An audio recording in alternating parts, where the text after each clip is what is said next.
Hi everybody, welcome to the WAN Network Show. Today it's a new episode. I'm Rémi Laurin from Semtech, Director for LoRaWAN Networks and also Chairman of the LoRa Alliance operator community.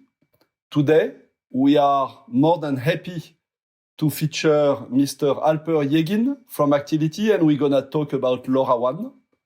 Alper, welcome to the WAN Network Show. The scene is yours. Please introduce yourself and your company. Hi, Remy.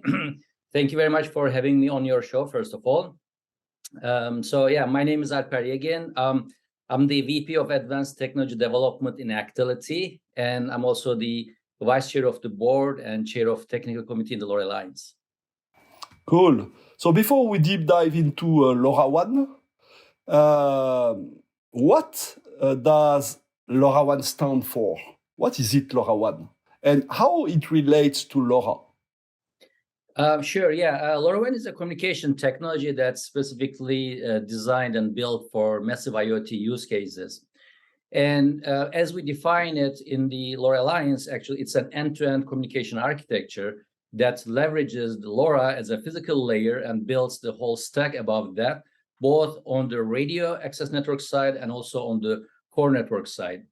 And it is standardized by the LoRa Alliance and also endorsed by the ITU. Okay, cool. If I am an IoT end user, Alper, I want to know what problem does LoRaWAN solve? Could you elaborate on the problems or the issues that LoRaWAN is solving on the market? Sure. So LoRaWAN is an LPWAN communication technology, and as such, it has a number of features that characterizes what it provides to the market. The first one is the long range, the ability to communicate in far distances using the LoRaWAN technology. When it has line of sight with open space, it can have endpoints communicating with the network well above 500 kilometers. That's how we're able to place LoRaWAN gateways on the LEO satellites to provide huge coverage on Earth. And as the gateway comes down to the ground, obviously it starts to lose line of sight for a couple of reasons. One, because of the curvature of the Earth, and then secondly, the obstacle starts popping up, right? So in the rural use cases, it is very common to have LoRaWAN gateways providing coverage beyond 15 and 20 kilometers. As you come closer to dense areas, and the most, the extreme case is a dense urban, like a Manhattan type of like high rises and the city center, the range goes down to a couple of kilometers. So that's a range element. The second one is being low power. The sensors with very small batteries can last more than 10 years. And a very good example of that is the water meters and gas meters. Once they're deployed in the field in millions in really remote areas, they can operate beyond 10 years. That's the expectation out of such sensors, not to be revisited or their batteries replaced throughout this time. And then the third element is low cost. Using unlicensed band and very low cost base stations makes LoRaWAN a very unique technology as well. And high scalability. Even when using a cheap indoor picocell LoRaWAN gateway, being able to serve more, thousands of LoRaWAN end devices, that's kind of scalability we have achieved with LoRaWAN. And finally, LoRaWAN is based on open standard and ecosystem. So any one of these features are pretty unique, and the combination is unmatched in the market today. So Alper, seems a bit think what you are describing. Which body is in charge of LoRaWAN, building it and maintaining it across the market? Yeah, we have the LoRa Alliance as a nonprofit international organization with more than 400 members. Within that, we have several committees. One of them is the technical committee that's in charge of standardizing the protocols and the full stack and the end-to-end architecture. And in addition to what we do in the technical committee, we also have the certification committee that's in charge of building the certification program and certifying the LoRaWAN end devices. So Alper, imagine I want to join the LoRa Alliance. I know that LoRa Alliance has more than 400 members in every region. What are the key benefits to be a LoRa Alliance member? Yeah, all of the work we do in the LoRa Alliance is member-driven, including our standards. So by being involved in the LoRa Alliance, especially the technical committee and organization, gets a chance to contribute to the development of this technology, to have a chance to steer the technology in a way that would benefit itself or the part of the ecosystem it's representing. And not only that, but being part of the conversations we have in the technical committee would provide the inside scoop and all of the background around how this technology is built and what's the best way to use it. So there's so much discussion that goes on, and we cannot really capture every one of them in our technical specs, which are publicly available. And the only way to get that behind the scenes story and build an in-depth knowledge about this technology is being part of the conversation. If not contributing, at least being present when all these things are discussed. And also, an organization gets a chance to socialize and build its own ecosystem and partnerships as being among us. And as a LoRa Alliance member, also, they can get their devices certified, which provides a validation for the high quality of the devices they have. And it's a mark that is highly sought out by the market today. And also, by participating in the marketing committee activities, the organization gets a chance to leverage the collective marketing power of the LoRa Alliance. So Alper, we were present together at Paris LoRaWAN World Expo. ESG and sustainability were keywords on stage. I guess that LoRaWAN is really focused on sustainability, right? So can you elaborate on how LoRaWAN is sustainable? Take a market of like utilities.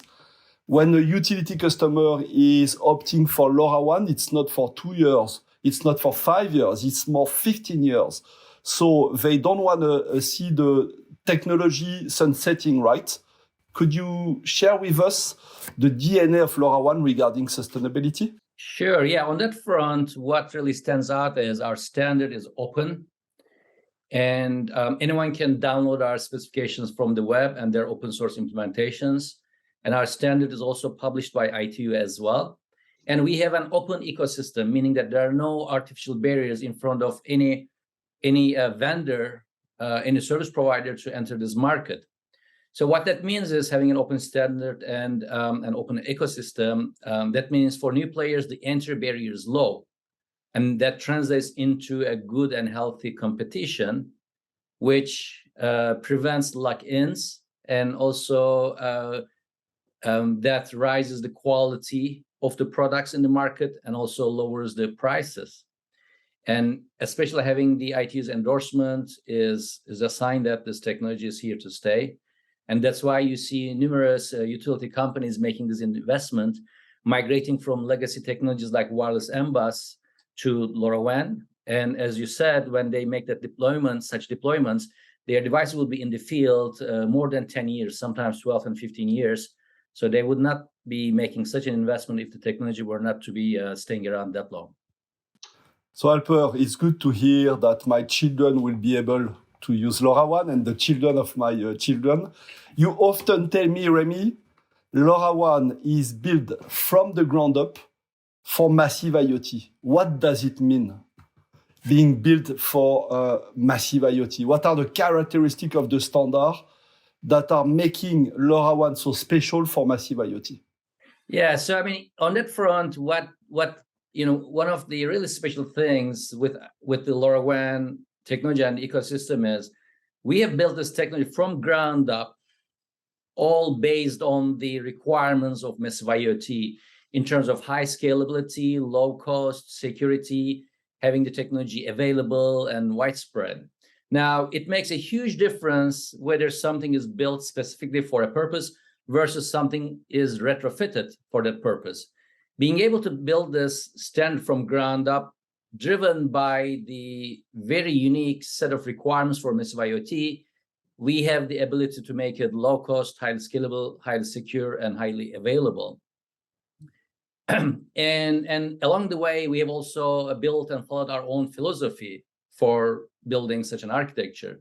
Now, a counterexample of that is, if you look at Narrowband IoT, you would see that it is the trimmed down version of LTE, which was built for a totally quite opposite set of requirements. So LTE is what you use when you want to live stream the World Football Championship while riding on a bullet train, which is so not massive IoT, right? So starting from that point and then cutting pieces, throwing things out to try to simplify it to carve out Narrowband IoT, you can only make it this much efficient and low cost and scalable, right? So compared to something that starts from the bottom, something that is a trimmed down version of a complex system like LTE will never be as low cost, as power efficient, and as scalable as what LoRaWAN is. So that's one of the fundamental differences, and this kind of difference will always be present unless other organizations start from scratch, which with the vested interest they have in their ecosystem building the 5th and 6th generations, that seems pretty highly unlikely. Yes, cool. So makes sense. We all know that IoT is about adoption. It's something very important. It's what we call the network effect. We know that LoRaWAN is today deployed in more than 200 countries. What about the adoption of LoRaWAN? Maybe you can give some examples of adoptions in the region on some key figures that you want to share with the audience. Mm-hmm. Yeah, so in terms of the adoption, so having built a low-cost technology that operates in an unlicensed band, that makes the technology highly accessible to the market. That's why we see all sorts of different types of networks emerging. We have the public networks providing nationwide coverage. We have the private networks being built by the organizations just to have connectivity for their own needs.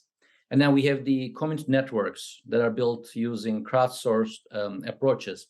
And we see such networks popping up both on the ground and in space as well, with the satellite-based networks emerging. And in addition to that, we also have a very collaborative ecosystem. So from the beginning, the LoRa Alliance members and the larger LoRaWAN ecosystem has adopted a collaborative nature. For them, working together is part of the game, and it's an essential ingredient, because for IoT, it's very well understood that one cannot build everything single-handedly. And that's again one of the things that powers LoRa Alliance, which powers the acceleration of LoRaWAN technology. So with that, you see the LoRaWAN networks mushrooming all around the world. And now that might look familiar if you look at what Wi-Fi has, right? Wi-Fi access points are all around the world as well. But what Wi-Fi is lacking is, you have your own Wi-Fi network, and several of your neighbors do have as well. But those networks are disjoint; they don't collaborate, meaning that you cannot leverage your neighbor's Wi-Fi network in your bedroom, which might happen to lose the coverage of your own access point. Or when you're on the street, you cannot use someone else's Wi-Fi network because all those Wi-Fi access points, they're isolated. With the LoRaWAN, we have the ability to integrate all of these networks together. So today you see the public, private, and community networks, both on the ground and also satellite-powered ones, being integrated. So that's one of the things we do in Actility. Our product family is called ThinkPark, and we have built the very first peering hub called ThinkPark Exchange to integrate these networks together. And today we have more than 30 such networks on ThinkPark Exchange, peering among themselves. And almost all of the LoRaWAN roaming traffic, which is powering this integration, is carried over this peering hub. So in summary, we see different types of networks sprouting all around the world, and we have the ability to integrate them together to present as a single unified network facing the solution makers, device makers, and the end users. So it's a very good news when we see that just Helium has deployed around 1 million gateways over 2 years. And we have 170 public operators, LoRaWAN public operators across the world. I like to say that it's like a jigsaw, right?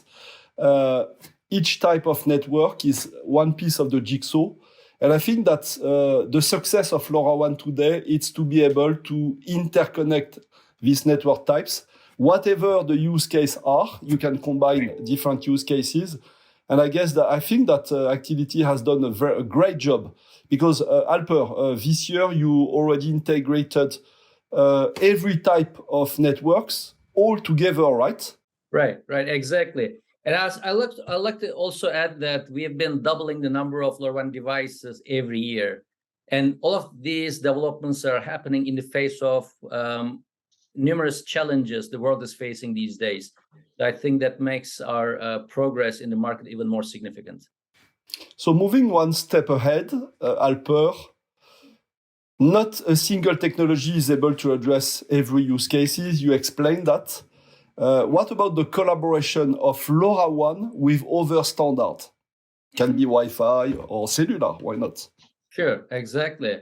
So when it comes to wireless connectivity, no single technology can solve all types of problems. There'll always be a mix of wireless communication technologies used in the market. And as the technologies emerge, first they get used in isolation to solve the set of problems that they're able to solve. And as the time goes by, you see wireless communication technologies getting integrated with the others at different strength or level of integration. At the moment, the kind of integration we see in the market is done at the product level. So I'll give you 2 examples of that's already happening. One type is to use a common OSS and BSS, operations support system and business support system, powering distinct multiple core and radio networks of different types. Mm-hmm. So again, ThinkPark today provides a common OSS and BSS to drive both LoRaWAN core and radio network, and also the cellular core and radio network. And through a single OSS and BSS, an operator that happens to have both types of access networks and core networks has the ability to provision the devices and manage their subscription and to funnel their traffic through a single platform. So that's one type. And another type is using a common core like a LoRaWAN core network, not only to drive a LoRaWAN radio network, but also non-LoRaWAN radio networks. We have a concrete example of that as well. So we work with Kineis that provides satellite connectivity. Their radio network is not based on LoRaWAN, but we have integrated their radio network to ThinkPark core network, such that the LoRaWAN core network has the ability to drive both Kineis satellite-based connectivity and also LoRaWAN networks. And as time goes by, we'll also see this kind of integration also be supported by the official standards, as evidenced by how Wi-Fi got integrated into 3GPP. So this is part of the long-term process, but the wheels are already turning in that direction. Very interesting, Alper. As Vice Chair of the LoRa Alliance, do you want to share with us the key stakes, the key matters, the key subjects you are working on these days at the LoRa Alliance level? Yeah, sure. Well, in the technical committee, we have 20 working groups and task forces. So at any point in time, there are numerous things that are happening. I'll just provide a sneak preview of a few of those developments today. One of them is the relay specification. So we have built a specification that defines battery operated relays. So, as much as we have a significant range with LoRaWAN, obviously there are the limits of physics, right? We cannot have infinite range. So whenever a device is outside the range of a LoRaWAN gateway, with this feature we have built, networks will be able to drop in a battery operated relay to provide extension to their coverage to cater to the most challenging RF conditions. So that's relay. So technical spec number 11 is being published. And then another specification is the application payload codec API.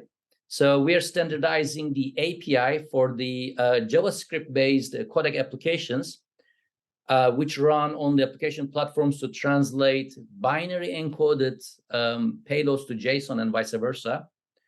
And by making this a standard, whenever a device maker or a solution maker puts a device in the market, they can also provide the application payload codec to translate the payload and make it available to any platform once that API is followed by the device maker. This is to reduce the friction for the device makers and solution makers having to implement a different codec for every platform, application platform they are trying to cater to.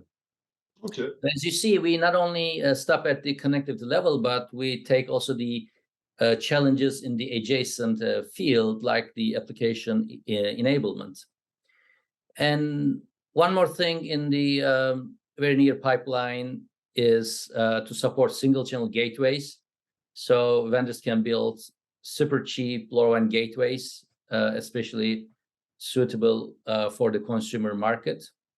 And we're also working on further decomposition of the core network, enabling additional interfaces among the network server, application server, and the joint server.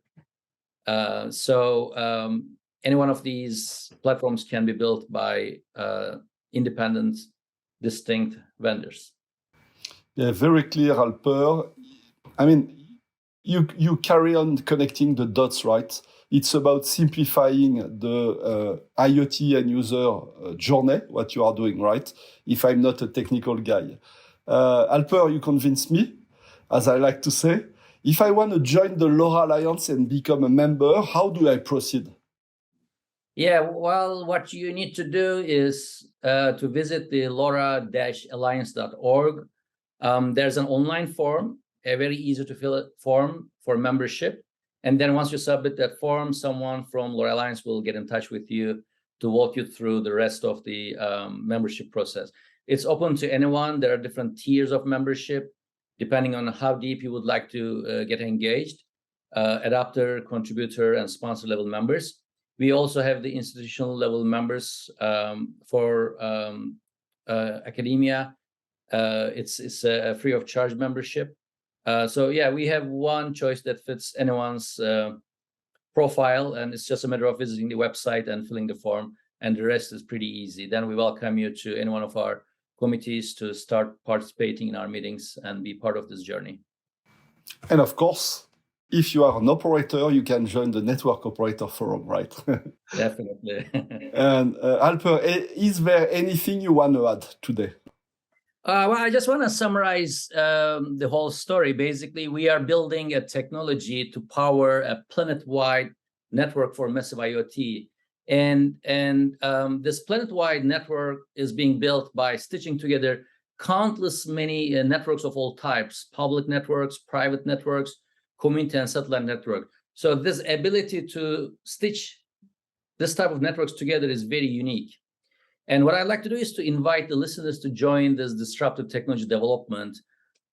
They can be contributing to the development of this technology. They can be building products and services around it, or they may be leveraging the technology for solving their own and their customers' problems. And if they'd like to know more about the LoRaWAN technology, I would recommend them to visit the resource library on the LoRa Alliance website, where we have numerous webinars and white papers and presentations. And if they want to have hands-on experience with the LoRaWAN technology, they can visit community.thinkpark.org, where they can have free of charge access to our ThinkPark core network platform for their non-commercial use. So yeah, those are the two things I would highly recommend them to check out. Alper, a big thing today. As always, it was just awesome. Looking forward to having you for other talks. And so I'll let you continue this successful story with the LoRaWAN ecosystem. And so, guys, thank you for listening. More interviews to come, as you know now, with the WAN Network Show. Feel free to register to the WAN Network Show and follow us on LinkedIn. That the network is growing and growing fastly. And have a fantastic day. Bye-bye. Thank you for listening. Don't forget to subscribe for new episodes and sign up for new episode alerts.